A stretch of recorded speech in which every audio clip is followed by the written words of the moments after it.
Two really good questions here. First one is, if I have a 10% or higher VA disability rating, am I exempt from paying the VA funding fee on a VA loan? Yes, you are. Whether it's a purchase or a refinance, it doesn't matter. If you have a 10% or higher disability rating, you're exempt from paying the VA funding fee. It's waived. Additionally, if you're a Purple Heart recipient and still active duty, then you would also be exempt from paying the VA funding fee.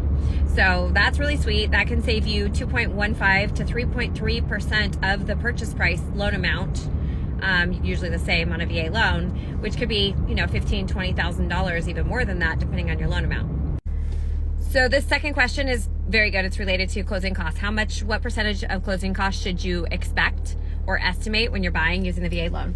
So this is going to depend on, a lot of things. First of all, let's talk about lender fees. Lenders can charge you origination fees, underwriting fees, processing fees, admin fees, and those are all allowed per the VA.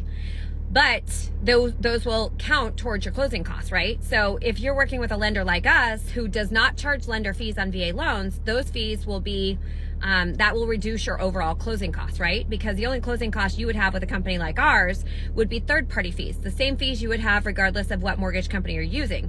Third-party fees would be your appraisal from the VA, credit report, flood certification, title and escrow or settlement charge, attorney's fees, called something different in every state. Because we lend nationally across the country in all 50 states, we have to check fees on every single state and city counties within those states because they're very different across the country.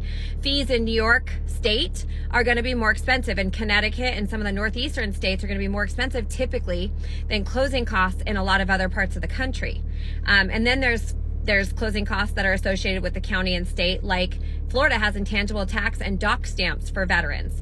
And there is no exemption on those. Unfortunately, Florida needs to maybe look at doing an exemption for disabled veterans, and we're trying to propose a bill for them to consider that. But as of right now, Florida charges those fees. So there are a lot of additional fees. The rule of thumb has generally been 2.5% to 3% of the purchase price, but if your purchase price is really high, it's not going to be 2.5% to 3% most likely. So in those markets where costs are going to be a little bit more expensive, you can be assured that your closing costs will be more than the 2.5% to 3%. But again, the seller can pay unlimited amount towards closing costs. There's no limit on how much the seller can pay on a VA loan. A lot of real estate agents and lenders think there's a cap of 4 or 6%, and they're wrong. Closing costs are unlimited. They can pay for discount points to buy down your interest rate, both short-term and long-term through a temporary buy down or a long-term discount point.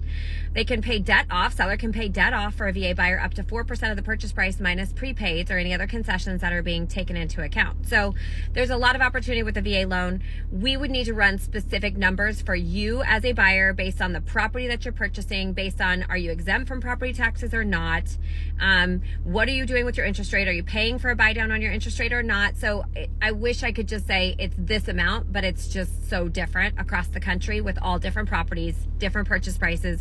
Your scenario is going to be different, and it's really we need to run closing costs for you, very specific on a property in that particular state and county. Truly a really good question though, because I think this is where a lot of VA buyers get confused. They feel like their VA loan is zero down, so they shouldn't have to pay any closing costs as well. But that is only if the seller has been willing to negotiate and accept the duty of paying your closing costs per the contract. So you can make an offer, ask the seller to pay your closing costs, and the seller can absolutely pay all of your closing costs, but it has to be negotiated into your contract.